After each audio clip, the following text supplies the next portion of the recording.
দুনিয়ার অস্থায়ী নিবাসের কিছু গাছপালা লাগাইছি।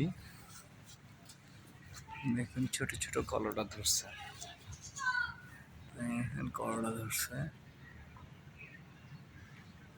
আরো আছে।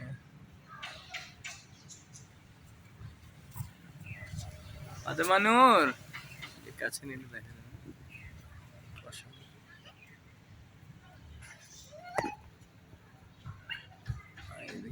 এই এই যে করলা ধরে আছে, উপরে আছে।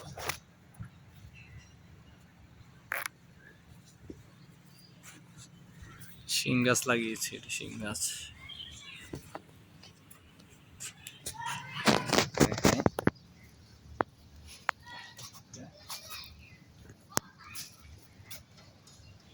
এখানে শিং গাছ লাগানো হয়েছে, নতুন করে বোনা হয়েছে। কচু গাছ, এই পেঁপে গাছটা নিয়ে অনেক স্বপ্ন ছিল। পেঁপে গাছটা আসলে আমরা ফলনটা আনতে পারছি না, ফলনটা ধরে ঝরে যায়। এই যে একটা পেঁপে দেখা যাচ্ছে, ছোট ছোট আরো আছে পেঁপে।